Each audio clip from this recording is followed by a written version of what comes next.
a hablar del estructuralismo latinoamericano. La Escuela Estructuralista Latinoamericana. ¿Alguien iba a hablar o fue que me pareció? Sí, profe, un momento. Es que acabo de revisar la grabación de la clase pasada y no alcanzamos a hablar siquiera de Keynes. Pero habíamos quedado en que ustedes leían el material justamente para eso. No, o sea, vi la grabación y no alcanzamos a llegar. Creo que apenas concluimos el último tema, que era lo de la utilidad marginal y eso. O sea, no concluimos en leer lo de Keynes. No concluyeron en leerlo de Keynes.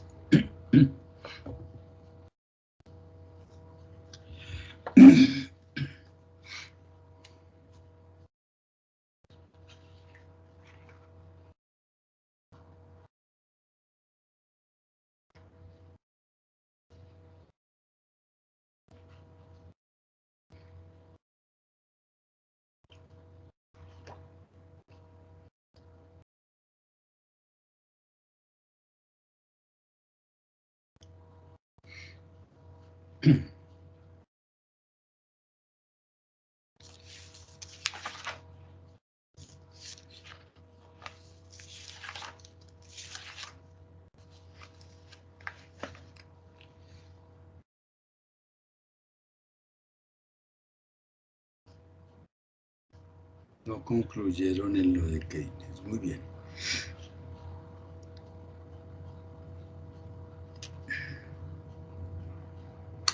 Llegamos solamente hasta que, Juan José.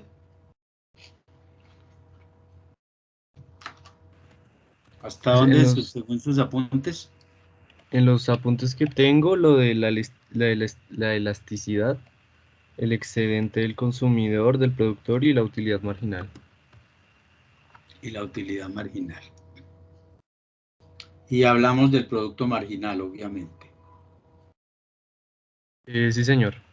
Bueno, muy bien. Ya hablamos del producto marginal.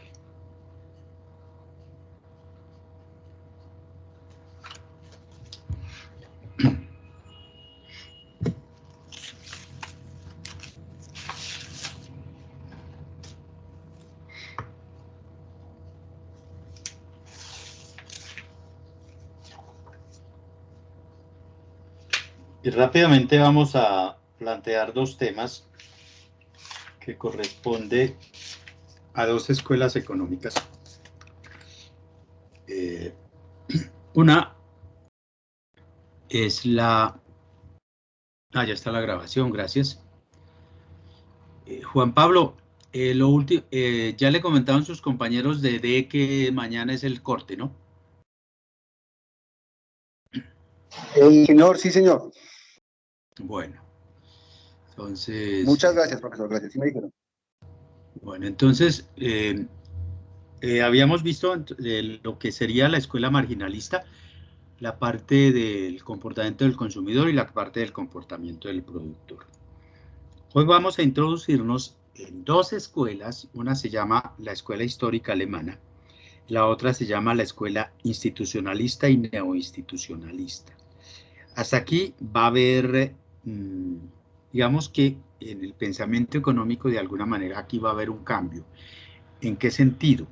En el sentido en que la escuela histórica alemana, no digamos que hace un rompimiento, sino que entiende que el planteamiento clásico es valedero, pero hace un rompimiento en el sentido que el pensamiento clásico es valedero en ciertos momentos y en ciertas condiciones de las economías. Que el pensamiento de Smith y de Ricardo y de todos los clásicos no es válido ni en todas las épocas ni en todas las culturas. Que este planteamiento tiene validez en economías industrializadas o que estén en proceso de industrialización, pero que no era muy aplicable en economías donde los cambios estructurales de la agricultura hacia la industrialización no se habían dado. Es decir, que en economías agrícolas no podían aplicarse estos principios. Ahí se asemejan un poco a las teorías que había planteado Carlos Marx, es decir, que las ciencias sociales, su metodología se puede utilizar, y la historia, para aplicarla a la economía. Aquí, digamos, como aparece algo de oposición al concepto librecambista de los economistas clásicos, y que esos planteamientos del laissez-fairismo posiblemente eran aplicables en Inglaterra, pero que era muy difícil que se aplicara en otros estados. Cuando hablamos de este historicismo, estamos hablando de una escuela que se llama la Escuela Histórica Alemana. Y ellos consideraban que el Estado debía intervenir para proteger algunos sectores, sobre todo sectores agrícolas, que era necesaria la protección vía aranceles y algunos otros mecanismos. Que estas economías, que no eran tan avanzadas como la economía de Inglaterra, no podían permitirse jugar el juego de ese libre comercio y de ese laissez-fairismo que habían planteado los fisiócratas y que fue retomado o tomado por los economistas clásicos. Entonces, aparece, es decir, vuelve o surge nuevamente un poco el concepto de el proteccionismo.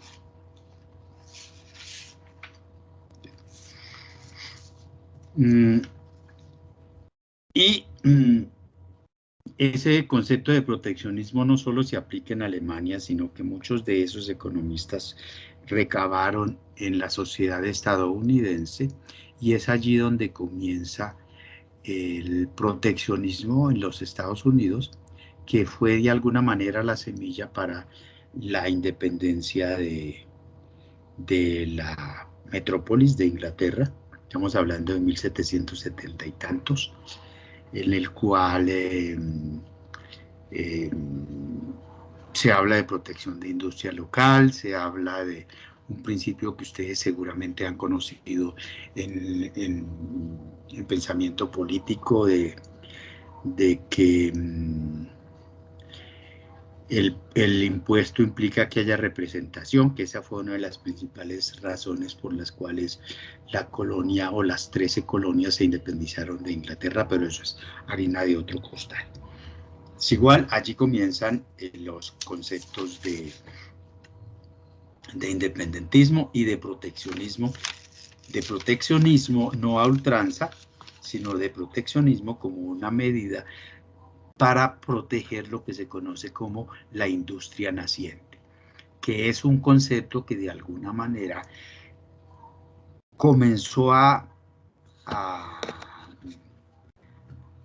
recalar, a aceptarse, y que de alguna forma el estructuralismo latinoamericano lo acepta. Ya voy, Juan Pablo. Lo aceptan de alguna manera hoy todas las sociedades, señor. Profe, bueno, ese proteccionismo era para proteger la producción interna, ¿no? O sea, ponerle aranceles a lo externo, a las Sí, no, importaciones. sí. A ver, Juan Pablo, es obvio que el concepto de arancel es un impuesto que se pone a mercancías cuando atraviesan fronteras.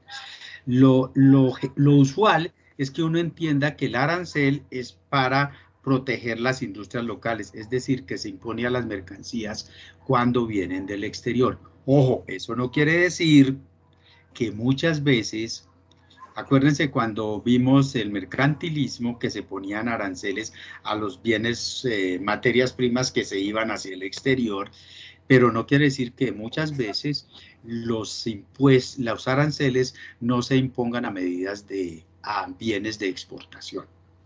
Sí, profe, pero lo que me causa curiosidad es que los ingleses trataran de hacer eso en las colonias gringas, bueno, en las colonias de Norteamérica, cuando pues pertenecían al mismo reino de Inglaterra y les ponían aranceles a ellos, no entiendo muy bien. No.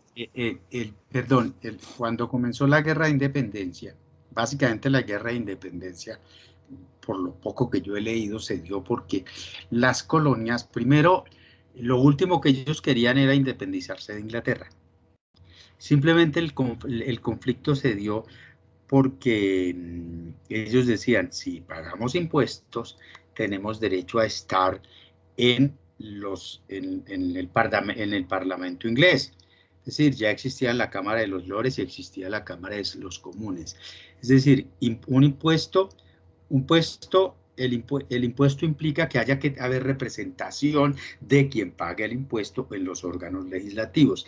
Y tan será que los ingleses alcanzaron a aceptar algún tipo de representación que para las colonias, lo que hoy es, lo que fueron las 13 colonias, lo que hoy es la parte este de los Estados Unidos, pues fue insuficiente y eso dio origen a la pelotera que hubo en el puerto, a lo que supongo que ustedes conocen de esa parte. No, lo que yo me refiero es que ya esa parte de los Estados Unidos comenzó a decir, mire, la forma como nosotros nos protegemos es, pongamos impuestos a los bienes que vienen y nos podemos competir como mecanismo proteccionista. Recuerden que el coloniaje básicamente fue esto.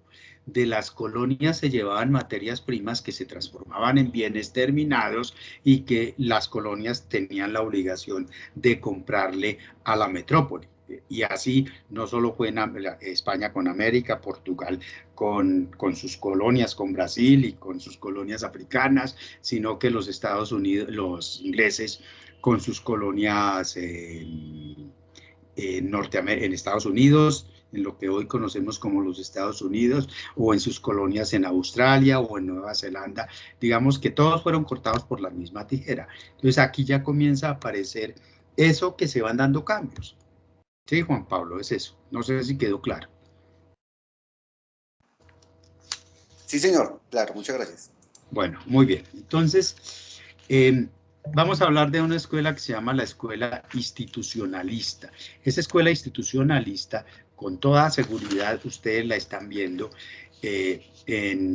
no sé si en pensamiento sociológico, no sé si en pensamiento político. Aquí vamos a centrarnos rápidamente en el concepto de lo que se conoce como el institucionalismo económico. Hace unos días yo les mencioné, no sé fue si en este grupo, pero que hay un libro muy importante, y aquí es importante este concepto del institucionalismo, que se llama ¿Por qué fracasan los países? Y ese libro, escrito por 2 premios Nobel, entre los cuales, pues, listo, hay una persona, no es premio Nobel, de apellido Robbins, que es profesor de tiempo en tiempo, de visitante de la Universidad de los Andes. Yo no sé si tenga nacionalidad colombiana como segunda nacionalidad, pero es un economista norteamericano, Robbins. Listo. Entonces, ese libro, que se llama ¿Por qué fracasan los países?, es un libro escrito hacia 2000, como en el 2006.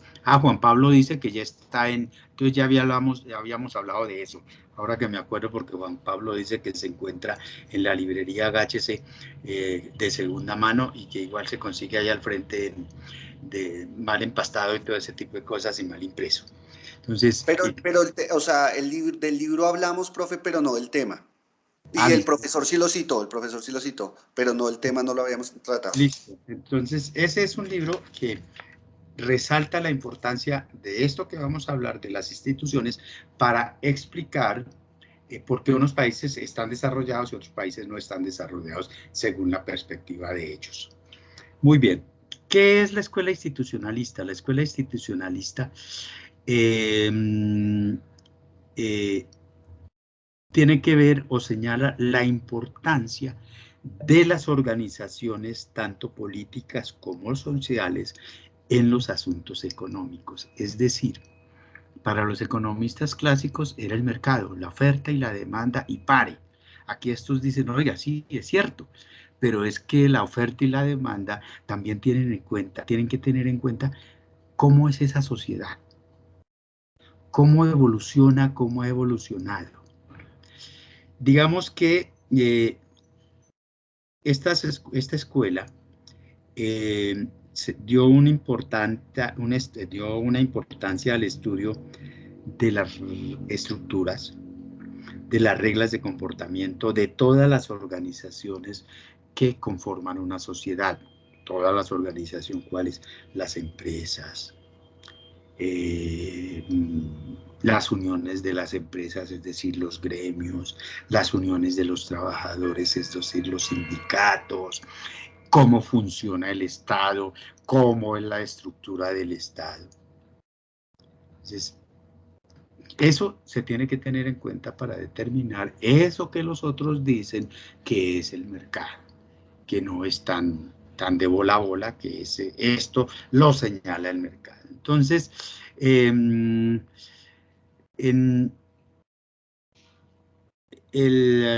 ¿qué son las instituciones?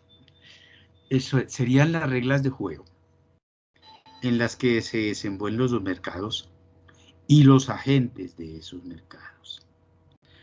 Son las restricciones que se inventan las personas para poder estructurar sus comportamientos o sus interacciones al interior de la sociedad. Entonces, digamos que son las reglas formales. ¿Cuáles son esas reglas formales? Las constituciones, las leyes, los actos administrativos. Pero también son las reglas informales. ¿Cuáles son esas reglas informales? Las pautas de conducta y de comportamiento, las tradiciones. Todo eso que está sobre o que subyace sobre las creencias, sobre los valores, sobre las actitudes. Son esos mecanismos de coerción que obligan al cumplimiento de reglas formales e informales. Esos son las instituciones. Es decir, todos esos factores psicológicos que determinan o que van a determinar los comportamientos económicos.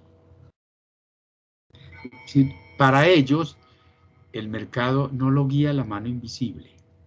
Para ellos el mercado lo guía las instituciones. Entonces, me gustaría que de verdad le echaran un ojo a eso que les mencioné. Ese libro es bien interesante y nos abre de alguna manera el mundo para mirar muchas cosas. Y a propósito, un paréntesis chiquito, Juan Pablo, usted dejó una pregunta en punta, no sé si fue retadora, sobre lo del sistema OPAC y nunca me contestó. No sé si le interesa conocer, ya que me preguntó directamente, si en algún momento le interesa conocer mi posición y la explicación a eso, me dice y le sacamos tiempo a esa situación. Claro que entonces, sí, profe, muchas gracias. Eso es, pues digamos que el institucionalismo ¿qué es lo que hace? Estudiar las relaciones entre la acción política y su entorno, y las relaciones que se dan al interior de la economía. Entonces, ¿cómo ha evolucionado una sociedad en términos económicos y sociales? Digamos que ese es de alguna manera el concepto del institucionalismo.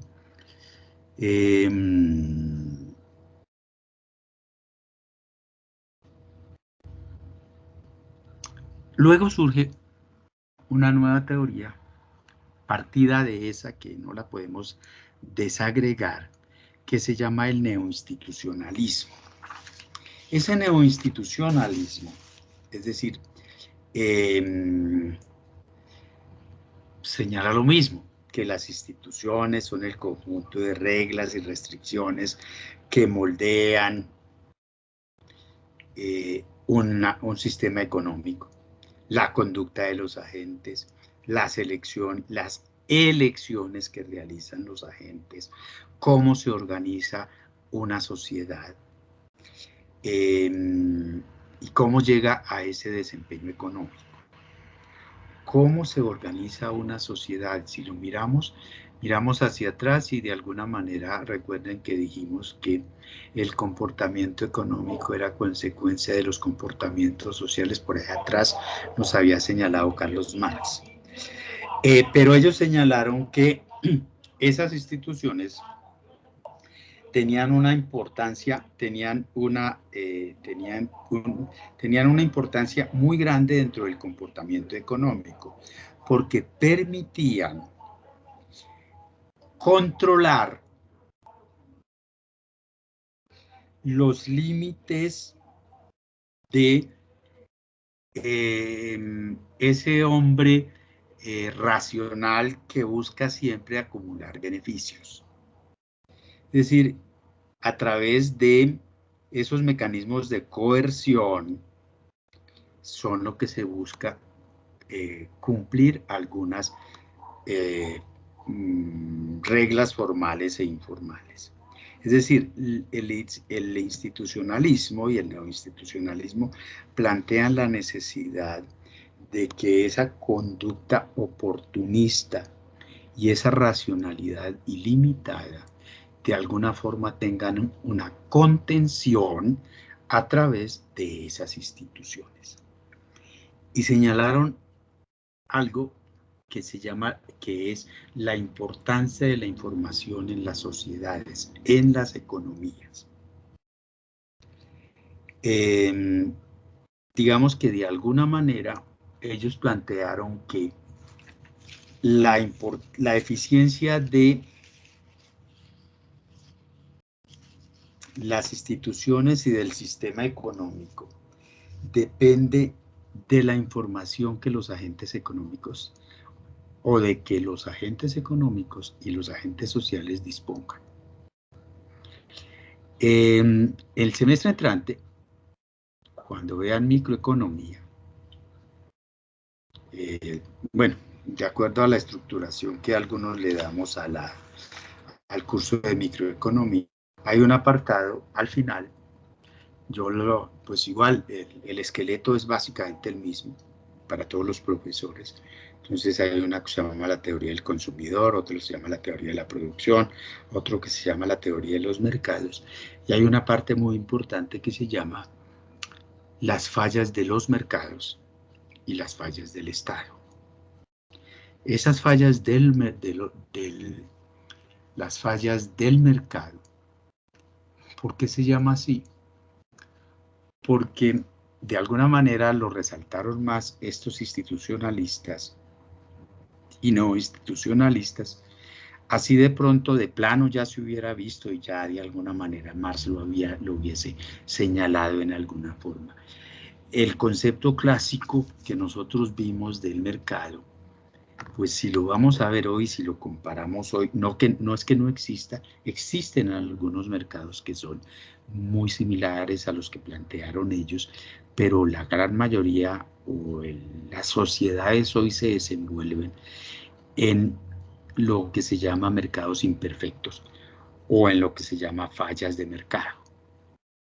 Entonces, fallas del mercado, según este concepto, son las estructuras de monopolio, las estructuras de oligopolio, las estructuras de oligopsonio, las estructuras de monopsonios. Entonces, eso es una cosa que se llama falla de mercado, y esas fallas del mercado se dan por algunas razones que yo sé que ustedes van a ver el próximo semestre. Entonces, estos señalaron la importancia de estudiar eso y de comprender eso que son las fallas del mercado. Entonces esas fallas del mercado, la principal fallas del mercado es algo que se llama información incompleta o información imperfecta o asimetrías de información. Entonces, si volvemos atrás, el supuesto clásico nos señalaba una cosa, que los agentes tenían completa información. Y el tener completa información les permitía tomar las decisiones en forma racional y los mercados se movían de esa manera. La verdad verdadera, la realidad es que en las sociedades hoy en términos económicos, y no solo en términos económicos, sino en términos políticos, algunos tienen información que manejan. Y esa información que manejan les permite tener una cosa que ustedes verán se llama un comportamiento oportunista. Y ese comportamiento oportunista les permite sacar ventaja. ¿Sí? Entonces, entonces aquí me refiero a ellos, ya voy Juan Pablo, al tema económico. Entonces hay agentes que conocen información que otros desconocen. Y eso les lleva a unos comportamientos que de alguna manera las economías buscan de igualar esa información. Y hay algunos mecanismos que buscan igualar esas informaciones o castigar esas informaciones con penas privativas de libertad, con penas pecuniarias. Entonces, cuando se conoce información privilegiada, sobre todo en algunos sectores donde se manejan recursos que son administrados por esas personas que tienen información privilegiada, verbigracia, y eso afecta la confianza en el sistema económico, verbigracia, información que conozcan agentes que los lleve a tomar ese comportamiento oportunista. Por ejemplo, si yo soy un corredor de bolsa, un agente de ese corredor de bolsa, debo ser supremamente cuidadoso y existen las normas que me castigan si de esa información me aprovecho en detrimento de algunos. O como ocurrió en Argentina en el 2001, cuando algunos funcionarios del gobierno conocían informaciones que iba a tomar el gobierno y le informaron a otros para que se diera la sangría que se dio en Argentina con las divisas hacia el exterior, que obligó al gobierno a decretar una cosa que se llamó el corralito. Les estoy hablando de 2001, una situación que llevó a la Argentina a un problema económico muy grande. Juan Pablo, ¿qué me iba a preguntar? ¿Qué me iba a comentar? Perdón. Sí, bueno, sí, comentarle también, sí, yo recuerdo lo de Argentina que un peso argentino valía $1 y quedó valiendo nada. No, es que el profe habló de monopolio, oligopolio y yo lo escuché, pero pues, bueno, me da pena preguntar tanto, pues no tanta pena, pero creo que saben mucho porque hay otras cosas que no escuché. Usted dijo otras dos cosas más como monosolios. Claro que usted lo dijo para que eso seguramente es lo que vamos a ver en el otro semestre. ¿Qué es monopsonio y qué es oligopsonio? ¿Sí? Eso. Usted ha oído hablar de oligopolio y de monopolio, Juan Pablo. Entonces, Sí, a ver, vamos a decir para ustedes que lleguen a... El monopolio es cuando hay un solo productor y está todo el mercado. El oligopolio es cuando hay muy poquitos productores y está todo el mercado. Y el oligopolio, mientras más pocos sean, se corre el riesgo de que se conviertan en carteles, es decir, que se pongan de acuerdo, y hay múltiples formas de ponerse de acuerdo para, digamos, de alguna manera repartirse el mercado y volverse de alguna forma monopolio. De una vez les cuento, el monopolio per se no es malo, y de hecho van a encontrarse con que hay monopolios que se conocen como monopolios naturales. ¿Y qué es un monopolio natural?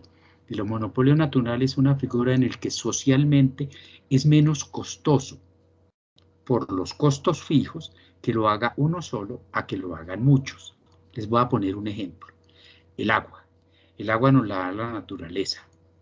¿Y qué es lo que nosotros pagamos? Por el transporte y por el tratamiento del agua en teoría.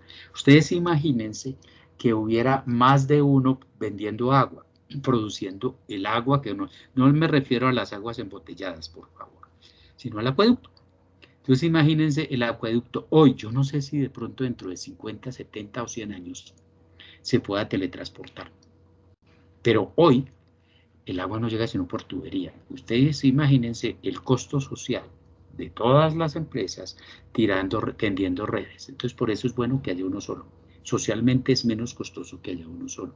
Igual con la electricidad. No, puede que en 50 años, así como hace 50 años era inimaginable que las telecomunicaciones se hicieran inalámbricas. Bueno, aún vemos cableado, fibra óptica y todo ese poco de vainas.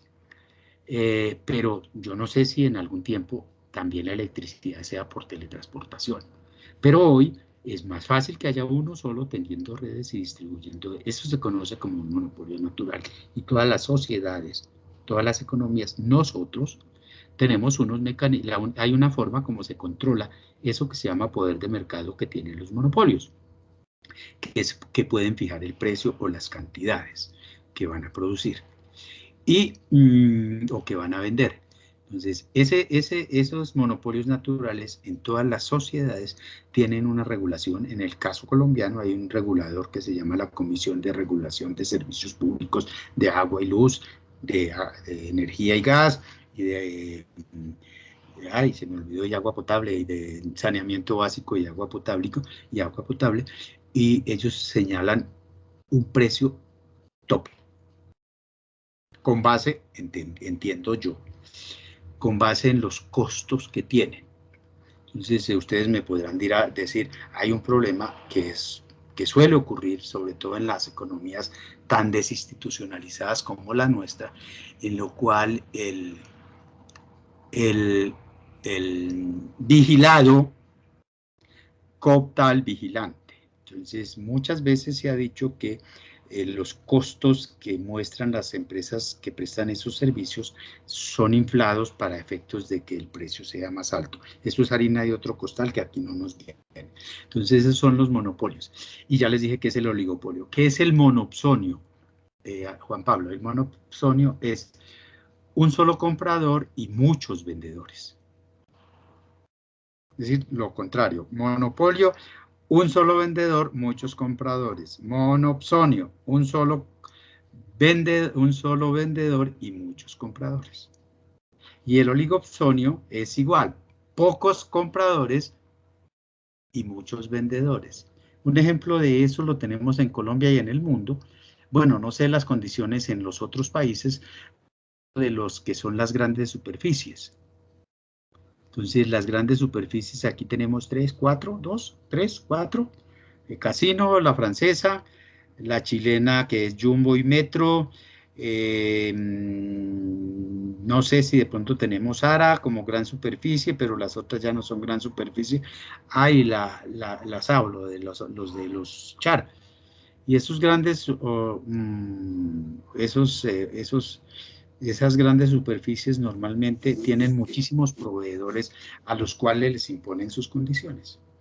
Entonces, a propósito, cuando uno entra a una gran superficie y está en promoción, si lo saben, que no lo sabían, la promoción no la hace la grande superficie, la hace el proveedor.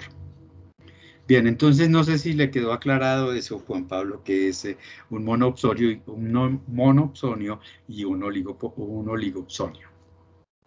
Sí, señor, profe, gracias. Okay. Profe, pero un monopolio puede ser, por ejemplo, Bavaria, porque el único productor de cerveza en Colombia es Bavaria, no hay más. Cuando quiso producir la competencia, le compraron Leona. No, ese es otro tema que es largo porque es cuestión de costos. No, Bavaria no es el único productor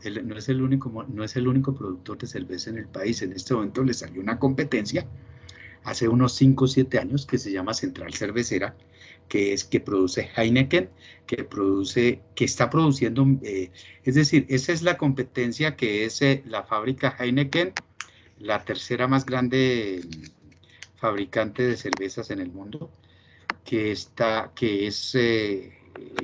aquí con una chilena, y es la que produce Andina. Es un mercado que, pues el mercado de Bavaria es centenario, 1889, y pues con base en esa antigüedad, de alguna forma se ha posicionado en el mercado. Pero antes de 1960 y pico, ese es otro tema. Búsquese usted un libro que a usted le interesa. Se llama Don Julio Mario. Don Julio Mario es un libro escrito por un periodista colombiano que se llama, que trabaja en Univisión. Uy, el Alzheimer me está matando.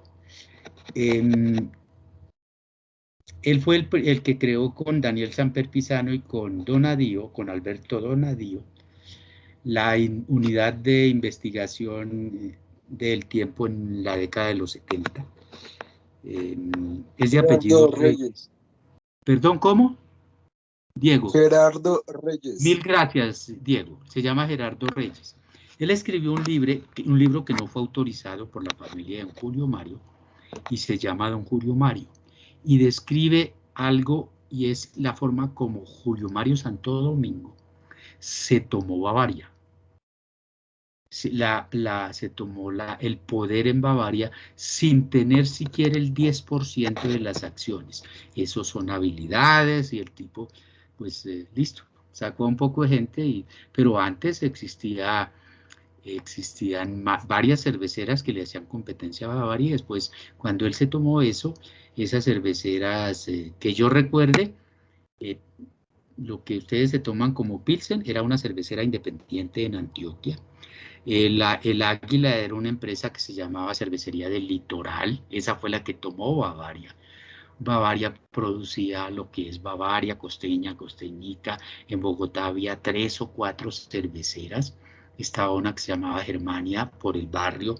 Estaba una que se llamaba Andina, que era la que más competencia le hacía. Y esas fueron desapareciendo, y por ahí en la década de los 80 finales, Ardila Lule, por una pelotera entre los dos que se habían hecho, usted no se mete en mi negocio y yo no me meto en su negocio, y se habían, porque eran los dos más grandes, se habían repartido las grandes empresas del país, hasta que un día dijeron, usted quédese con esto, yo me quedo con esto, usted no se mete aquí, usted sí se mete aquí. Todo eso de pronto se lo puede contar ese libro de don Gerardo Reyes. Gracias, Diego. Y cuentan un poco eso. Entonces, Ardila Lule, sí, efectivamente formó Leona, en su momento era una infraestructura muy buena. Hubo un problema internacional de cambio de precios, él se endeudó para montar la planta más grande de Latinoamérica y quería coger todo el mercado, y el cambio del dólar lo mató, un cambio de estructuras, y terminó entregándole la planta más grande de Latinoamérica a Bavaria para que cogieran la deuda que él tenía, porque hay una cosa que el capitalista sabe, y es que a plata mala no se le puede vender plata buena. Y así como Ardila Lule en este momento debe estar arrepentido de haber entregado Leona, Santo Domingo debe estar arrepentido de haber entregado a Bianca, pero lo tenía que hacer porque si no se le estaba llevando la liquidez que tiene Bavaria. Entonces esos son un poco de temas que algún día de pronto en historia, eso lo pueden ver en Historia Empresarial Colombiana, bueno, que en algunas otras universidades se ve esa parte. Entonces no es monopolio, en este momento yo creo que ya Heineken y Central Cervecera le debe tener pisado por ahí un 10% del mercado, que en 5 años es un gran logro. Pues no solo ellos tienen Andina y Heineken que se hace aquí, también hacen Andina y están sacando otras cosas, están compitiéndoles con Malta. Entonces, igual, ese no, digamos que uno diría, sí, toda la vida enseñados o acostumbrados a tomar las cervezas que producía Bavaria y que ahora produce InBev, Anheuser-Busch InBev, que es la matriz de lo que nosotros conocemos como Bavaria. Y sí, de alguna manera sí, tienen un gran pastel del mercado. Y tan será así que las leyes funcionan en el país. Y es que ellos dos se iban, ellos dos, sin saberle cuáles ellos dos, Bavaria o esa empresa, se iba a fusionar o iban a crear un negocio con una empresa que se llama Indega, que es de unos chilenos, que es Coca-Cola en el país. Entonces Coca-Cola tiene un portafolio inmenso de cosas igual que Bavaria, que es lo que conocemos como Bavaria. Y se iban a unir para hacer sinergias y disminuir costos y un poco de cosas. Y la Superintendencia de Industria y Comercio les bloqueó esa fusión que se señaló hace como unos 3 o 4 meses, y ahora mes y medio les dijo, quédense quietos, ustedes no lo pueden hacer. Porque ellos iban a hacer algo, porque pues, ¿qué es lo que, cuáles las sinergias que tiene Ardila Lule? Pues Ardila Lule tiene pues es el de las gaseosas dulces que le hacen competencia a las de Coca-Cola, pero y las cervecerías de él se distribuyen por ahí mismo. Entonces eso genera unas economías de escala, que era lo que pretendía hacer Coca-Cola pues Indega, o como se llame ahora, ya creo que no se llama Indega, tiene otro nombre, y Bavaria, para juntar las dos. ¿Cómo se llama, Diego? AB InBev. No, pero ese es la cervecera. Yo me refiero es al negocio que tienen los de, digamos, entre comillas, Coca-Cola, que entre otras cosas, si ustedes quieren saber, bueno, no lo debiera decir, pero bueno, sí, ese grupo empresarial es dueño de las farmacias Cruz Verde y de muchas farmacias. Esos son unos chilenos que están muy metidos en el país.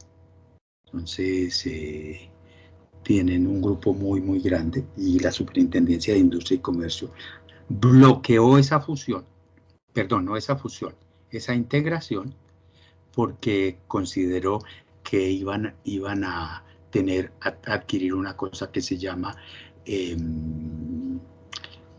una posición dominante en el mercado. Entonces es un poco de la parte de derecho de competencia que pues debiéramos verla aquí, sino en el núcleo de, no porque sería el núcleo de político, el núcleo de, ustedes derecho administrativo, ¿en qué núcleo es que lo ven? O derecho constitucional, o la parte de eso, ¿ese es el núcleo político? O núcleo de Estado y poder, perdón. ¿Sí?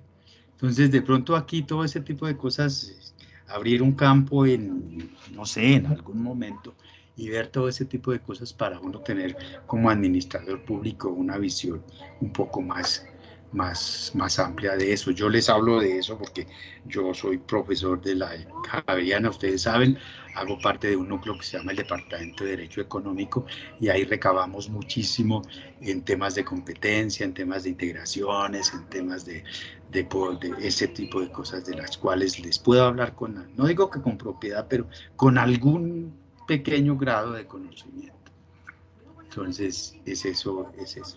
Entonces, les decía, para que terminemos con el institucionalismo, y luego les encarezco, por favor, leamos los temas de Keynes. ¿Sí? Sebastián ha preguntado cuándo íbamos a hacer el corte 3.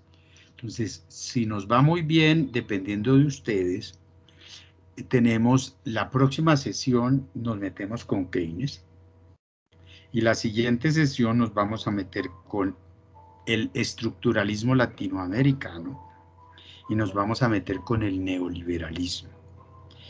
Y la próxima sesión, que es el 30, que es el miércoles, luego la siguiente sesión, pucha, tenemos la fiesta. Ustedes que son católicos, ¿qué fiesta se celebra el lunes próximo? ¿Qué fiesta se celebra el lunes? ¿Qué conmemoración religiosa se celebra el lunes próximo? ¿Ninguno sabe? San Pedro, profe. San Pedro y San Pablo. ¿Ustedes saben quién fue San Pablo? ¿A quién? ¿El cristianismo quién lo creó? No, Pedro. Yo soy San Juan Pablo, no sé. Juan Pablo. Pero el cristianismo se le debe a Pablo de Tarso, con todos sus escritos y esas cosas. Bueno, listo, entonces es San Pedro y San Pablo, carajo. Bueno, Pablo de Tarso.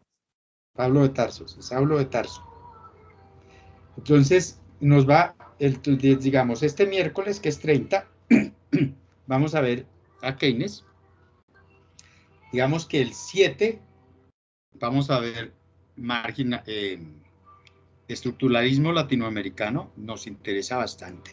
Vamos a hablar de cosas de CEPAL y ese tipo de cosas. Y vamos a hablar del neoliberalismo, ¿sí?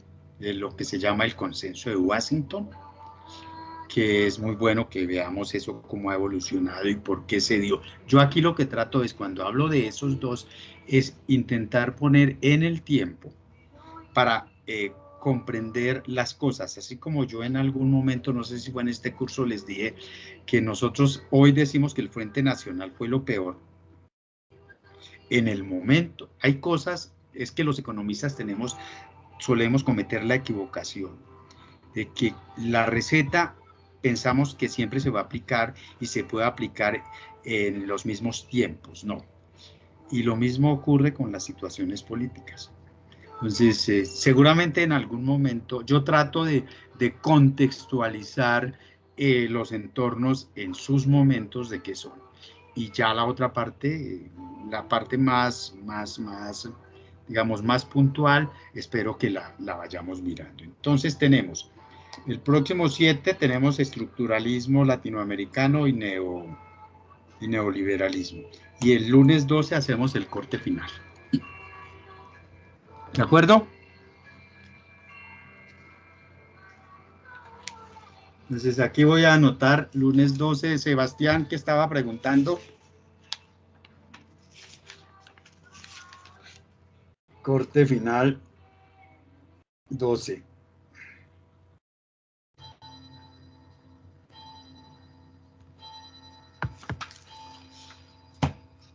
Muy bien. Entonces, esas otras fallas del mercado.